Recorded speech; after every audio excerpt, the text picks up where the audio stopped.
Welcome back. Week 8 of this Check Number Sports podcast. I'm Dan, my host, Matt and Zach. How are you guys doing this week? Very good. I'm a little sunburnt because I just went skiing, but feeling good. Feeling great, Great episode. Yep, we got a good episode planned. We got some college basketball stuff in the beginning. Start talking about that as we head into March Madness. We got a bunch of NBA stuff, sprinkled in with a little MLB stuff at the end. We can start with some college basketball stuff. First time we talked about college basketball, and it seems like it's a good time to start talking about it because the top 6 teams and the number 9 ranked team in college basketball all went down this weekend. And 8. Can't forget 8. Oh, yeah. You know who's 8? You know who's number 8? Wait. Who was number 8? Wait. Who was number 8 again? Matt. Those Wildcats. Okay, no, but like that's so. No. Okay. I have a lot to say about that real quick. No, we could get into the upsets first. But That's outside an upset? No, okay, it really doesn't matter. Like it was UConn. They were like projected to win any. That was the Villanova Wildcats versus the refs. Let's be real. Yeah, that was a bad call at the end. That was a terrible. Oh my goodness. Don't be down to the 21st team when you're the 8th team. You don't have to worry about it. Syracuse just lost. Yeah, I don't really have much leverage. They lost. Syracuse just got slapped by Duke. And Virginia lost to Florida State in a buzzer. That was insane.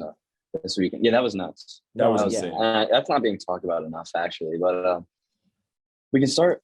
Honestly, there was 2 of the 6 losses that were alarming to me, and that was Gonzaga and Arizona. Because when you look at Purdue, they lost to Michigan State, who's been Purdue's ranked been basically up and down all all year. Yeah, Kentucky lost to Arkansas, and I think Arkansas is for real, and they lost to them by 2. Auburn lost to a really good Tennessee team, and Kansas lost to Baylor, who won that championship last year. They were the number 1 team in the AP poll like a month ago. So yeah, I really don't think you should be looking too hard into that. Yeah, so to me it was Gonzaga and Arizona. It was Arizona just because they lost to Colorado, who really isn't bad, but they kind of got blown out. And that game wasn't even close. No, it wasn't. And then with Gonzaga, they looked bad against St. Mary's. I know St. Mary's is ranked, but come on, they should have looked much better in that game. That game also was not particularly close either. I mean, no, from the start. You're the number 1 team in the country. You have to beat your. You got to be at least make it close. They were very sloppy. The offense game looked awful. They had like Chet Holmgren and Drew Timme combined for 12 points. I mean, they had a season low point. In season low total in points, right? It was 57 points. I'm pretty sure, but yeah, I think that Gonzaga, it's a little concerning. I mean, I know they got Chet and Drew Timme, but come on, that was bad. That's really bad. What sucks the most is that it's not going to shake up anything in the rankings because every team lost. I think Gonzaga and Arizona are still 1 and 2. They're still the 1 and 2. The biggest jump was Duke from 7 to 4. That one and one Baylor actually from 10 kind of to makes 3. sense. Those make sense considering that Baylor was already a fringe top 10 team going last week. They were already one of the best teams going into this season. That makes sense. The Kansas game, that one doesn't really matter. A lot of the games, honestly, they were really close. So I wouldn't look too much into them. But the Arizona one, that one was very concerning for me. I mean, I wasn't really convinced with them from the start, but then they jumped up to number 2, and then I was like, maybe I'm wrong, but then they just lost. But for some reason, they're still number 2.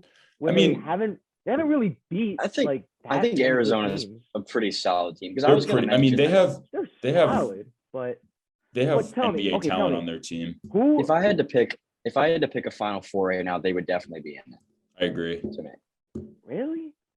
Yeah. They've been top 5 basically all season. The whole year. Okay, I mean, I feel like they're easily one of the most complete teams in college basketball. You can't single out them for losing a bad game when literally every team has at least once lost a bad game this season. There hasn't been one team ahead of the pack that's been dominating the rest like Yeah. we've seen in years past. Like, I feel like But we're okay, set okay. up Let to me have. ask you this: Who have they really beat? That's like, wow. I mean, they beat UCLA, but they were at that point they were ranked, I think, 11th, like, which is good, but not They not play that good. I mean, and then they lost to UCLA after. So they play USC tomorrow, and if I know USC is only 16th, but if they can beat USC, that would be a pretty USC is a quality pretty- win for that them. would be a USC is pretty good really win. solid team. But I'm pretty sure they lost to USC before this, no? So I don't know. I'm just not that convinced, mainly because they haven't really played like super like a real powerhouse in like And then again, they like, a play in the convincing win. Pac-12, which I know, only has like but, like, 2 other good teams. fair, but like still, I don't know. I really don't. Yeah, I mean, if I had to, I was gonna say honestly, I mean, Arizona might still be like Arizona and Auburn to me seem like the 2 best teams right now. I don't know if I'd put them in the what would your top. top 2? Well, like if you had to pick a championship right now, what would it be? I think I would go with. I'll let you go first. I still would say Gonzaga and Auburn, because look, I know Gonzaga they lost and it wasn't very close, but let's not overthink it. It's Gonzaga. All right. I don't know if I agree necessarily. Come on, I'm also beat not Duke. completely sold on Gonzaga. No, Duke beat Gonzaga. Oh, wait. Actually, That's what I was true. going to say. I But was going to say Duke is one of the favorites But they're to still be in the finals. super inconsistent. I mean, like, I mean, they lost to UVA at home and I think Miami, but they also beat Gonzaga on the road. And they yeah, also that's have true. they have the best coach in history. They have 4 first-round picks in their starting lineup. I mean, they have AJ Griffin. AJ Griffin is one of them. Awesome Shout out representative. again.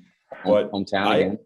I think I saw them front and center Saturday. You know, it didn't work out in my favor, but absolutely destroying Syracuse. we don't need to talk about it. But I turned it off after when it was like 17-4. I wish I could have. But Paolo is going to go top 3. Griffin's going to go top 10. Wendell Moore, Mark Williams are going to go in the first round. I still think that they're not even a dark horse. They're probably one of the favorites to be in the chip. I think that's true. Yeah, too. we have seen this before with Duke, though. I mean, when We they have. had Zion and RJ and Cam Reddish, we said the same thing, and they didn't even make the Final Four. The So Duke dilemma. yeah, I think it comes down to consistency with them. That's true. But okay, one more thing. I call me a Villanova homer. I really don't care. I mean, you kind of are, but why- it's fair to be. Why is Providence ranked ahead of Villanova? Why? Villanova won. That's actually a great beat question. Providence. Sure, they lost to UConn, but they are clearly better than Providence. I feel like rankings now are more about record and like that stuff rather than talent. About record, and it is mostly about record, but still, like when we're looking at talent wise, like I really don't think it's that close. I mean, Providence is top 10 for a reason. Okay, but they just beat a Butler team that Villanova also clapped. Like, why does that justify them to move up into the top 10 and then move Villanova out? Because that makes zero. You guys lost to UConn. But UConn is ranked. They're not a terrible team. I know that, but when you're the 8th team, you have to beat the 21st team, especially when it's your rival. It's one game. It is, like, but Providence won the Big East regular season. They're like one game behind. Yeah, one game behind Providence in the Big East. Which they play I think tomorrow or Tuesday. That it's gonna be a very big game. But no, I really don't care. I'm a Villanova homer. They should not be out of the top 10 right now. They really shouldn't. And Providence being ranked ahead of them, that is ridiculous. Yeah, no, I agree. I guess we'll see in the tournament. Teams are good. I think Providence is a little fraudulent, but it all comes down to the tournament. They just beat up on the Big East. That's terrible. Yeah, outside of Villanova did the same though. I mean, outside they're of probably going to Villanova play and each other in the UConn conference tournament. and maybe Marquette, like those are not good teams. Like Georgetown, they haven't won a Big East game. They're always 16 in the Big East, and then Butler, they're not good at all. Like, But aren't you just making the case that Nova's schedule is just as easy? No, I'm not actually. Because they played UCLA, they played Baylor, they played lost. Purdue, Lost. They lost all three, but those are some pretty close games. But they lost. Okay. But they lost. Okay, but they were competitive games at least, and what opponent did Providence beat? That's like wow. They didn't beat Villanova. They lost to Virginia. They lost to Look at the Virginia schedule. They lost to Virginia earlier in the year. and they lost to Villanova, and they're probably going to lose to Villanova again at the Finn. Yeah, So Providence is. I mean, we're going to see in the conference tournament. They'll probably play each other. Providence beat UConn in December. They beat Texas Tech earlier in the year. but so did Villanova. They just lost. They beat Wisconsin. They just lost to UConn, but they also beat UConn this year too. Pretty and that solid game was wins not for close. Providence. Which I don't know. I was at that game. By the way. I'm sure. It'll all be figured out in March and the beginning of April. In the Big East tournament. Yeah, Big East tournament and March Madness. I think Selection Sunday is in two Sundays from now. So yeah, that'll be fun to watch. But we can move on to some NBA content now. And we're talking keep on the topic about players fresh out of college. With the top 5 NBA teams with the best future / young core in the NBA. So we ranked top 5. So Zach, we can start with your top 5. What you have is go 5 to 1, top 5 NBA teams with the best future. All right. So my 5 might be a little surprising, but I think I can justify it. I have the Celtics as my 5th team because you have 2 superstars that are under the age of 25. You have an attractive free agent destination, and you have assets in order to trade for a 3rd star. I think, especially being the East is getting better, but so are they. Having Jason Tatum and Jaylen Brown is automatically going to make your future bright, no matter who else is around them. So, and then number 4, I have the Thunder. Just pretty self-explanatory. All those picks, Shai Gilgeous-Alexander. It's a pretty bright future if you can hit on those picks. Josh Giddey, TikTok Josh star. Giddey. Yep. Third, I have the Bucks. You have your core 3 locked up for the foreseeable future. You're already a top team in the East. I mean, you've already won a title, so you have the hardest part is essentially over with in a way because you've done what you're supposed to do. 2, I have the Grizzlies because Ja Morant. You have amazing young talent. They're one of the best drafting teams the past 5 or so years. And they're 3rd in the West without having made any major moves this offseason. So they're only going to get better. And then 1 is the Cavs, which is pretty self-explanatory. They have probably the best young core in the league. The leader for Rookie of the Year. You have still lots of cap space. There are rumors of LeBron coming back, which I know is an iffy take if that would actually make them better, or they have to trade a lot of the young guys. But still, they've skyrocketed from one of the bottom dwellers of the East to a perennial playoff contender. Yep. Matt, what about you? Okay. So I actually kind of agree with okay, the Celtics one I didn't agree with at first, but then once you explained it, I'm like, okay, I kind of get it actually. Considering, I mean, maybe I just had the narrative stuck in my head that they were off to a subpar start. So okay, that one that was a good point. So for me, I have at 5 Timberwolves, 4 Pacers, 3 Hawks, 2 Cavs, and 1 Pelicans. Now the Pelicans, that seems like a hot take, right? But hear me out. You have first of all, right now you have CJ McCollum, who's just a great scorer, and then you have, he's a mid-range god. You got Zion. Okay, I really get it. I get it. He obviously put on some weight. I don't care about that. He's injured. All right, he's hurt. It doesn't matter. I'm hoping that they're just gonna honestly hold him out for the rest of the season until maybe until he gets, just hold him out as long as possible until he gets fully healthy again. And then you got Brandon Ingram. So offensively, I think that's like a sneaky good big three. Wouldn't you say? I think so. And then the Cavs, I should have that one. It was a very close second, very close. For the reasons that you said before, the LeBron thing, that's just, I think that's a bit of a reach, but still, very bright future. And then I want to address people that might think that we have the Hornets. You might, but I don't have them. Okay, yeah. I'm glad. I want to address the Hornets. No, they have one piece. They don't have a top future. They have one piece. They have LaMelo.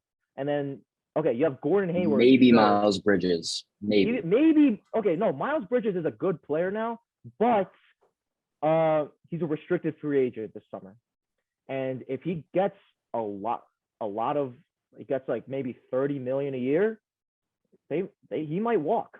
The Hornets might let him walk. I would let him walk for $30 million a year. Personally, I would too. I would do the same thing.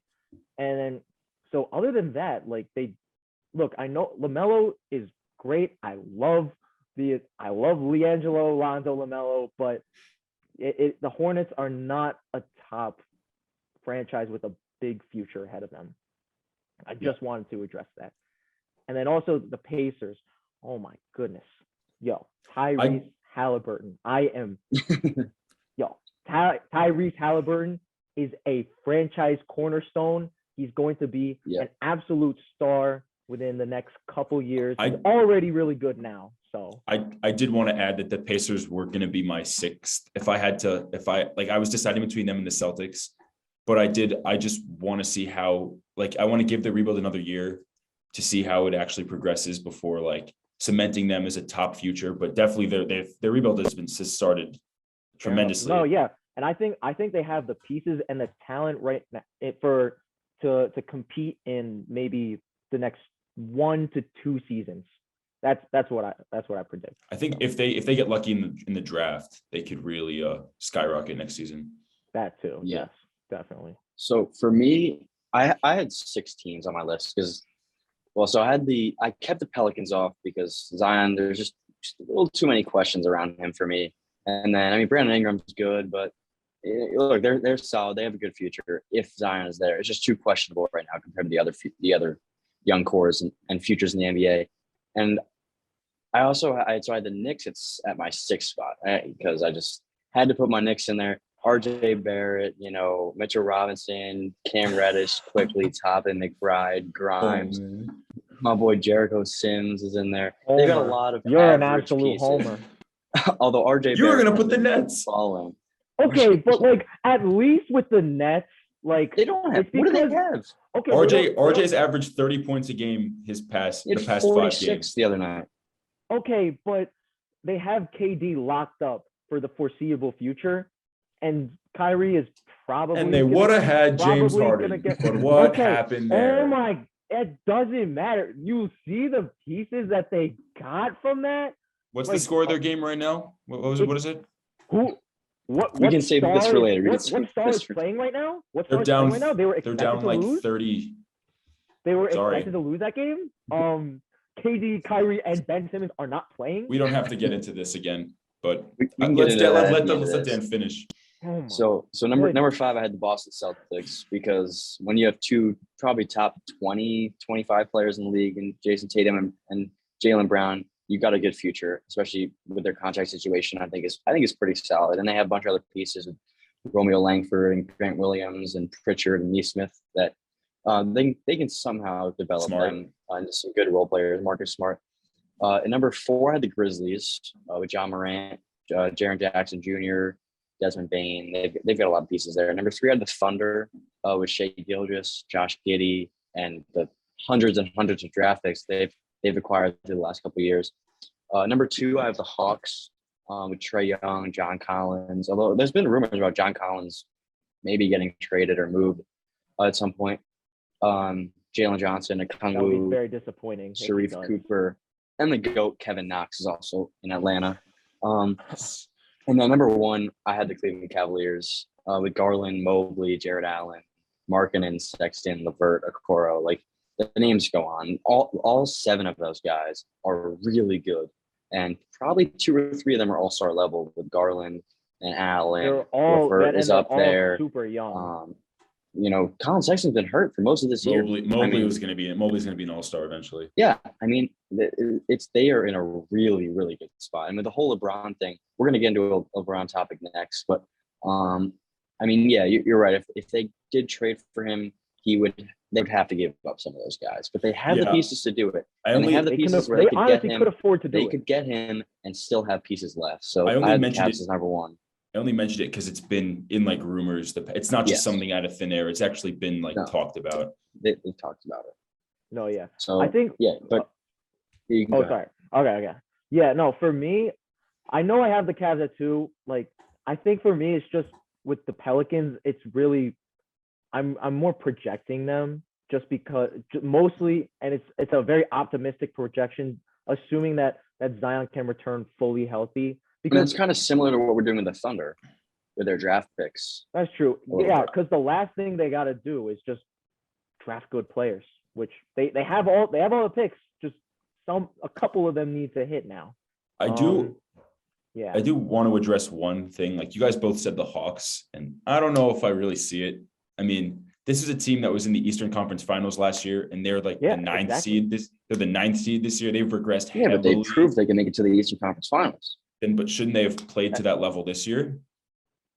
I mean, you have questions about John Collins' future. I mean, what else? I get it. You have like good role players, but like, everyone expected them to be a top team in the East again, and they've just, regressed. I don't know. It is a bit of a down year, sure. I mean, would you say the Hawks don't have a better future than the Pacers? I mean. Also, they definitely have a better future than the Knicks. Then the Hawks don't have a direction they're going in. They have one of the best point guards in the league, and he's like 23. And John Collins. Obviously, John Collins. The future might be not enough, there, but I don't know. They got a lot of pieces. I know John Collins' future is a bit iffy, but I know, Zach, you think he's a bit overrated. I don't really. I don't think he's overrated. I don't think he's overrated. I think he's a very good player. He's a very good secondary. I think if they're going to win a championship, he has to be the 3rd option on that. That's all I'm saying. Like definitely, they have to. And they also have Clint Capella. I mean, he's not like. And I mean, he's good. He's right in his great prime right rebounder now. and great defender at the worst. So yeah. So I think the Hawks have a very bright future. Look, I think they're just bound for positive regression. That's what I think. Yeah, I think bit of a disappointing year, but I think next year they could definitely bounce back. I think they just have to kind of focus on building the roster around Trae Young. I don't think they really have done that yet. I don't think they really built a roster that they haven't got a shooting guard that can defend around him. They haven't got, bigs that can shoot. I mean, I guess John Collins, he can't really shoot. Clint Capella definitely he's more of a spot, but he doesn't consistently shoot. Yeah, so he can't really play make that well. So, I mean, you got shooters with Herter and Bogdanovich, but they just need to build the team around Trae Young. That's what they have to do. Exactly. And they haven't done that yet. So. No, they have not. Because, I mean, you see it with the teams that have built around guys. I mean, the Cavs built around Sexton and Garland with Mobley and Allen and LeVert. And, the Grizzlies they really built around Jaren Jackson Jr. He got drafted first, and then they picked John Morant to pair him up. They did that perfectly. You've also seen that fail too, though, with like the team like the Lakers this year. Like they tried to build shooting around LeBron, and it just hasn't really worked. Well, they didn't really. Well, it's not like they really got star-studded shooting. They didn't, but they definitely. I don't know. I'm just saying it's not always a surefire success. That's all I'm trying to say. Yeah. No, that's fair. But I think with the Lakers, they just didn't do a good job of building around LeBron. They needed shooters around him, and they have Brick City around him. So that one I think is still an exception. But I see what you're saying.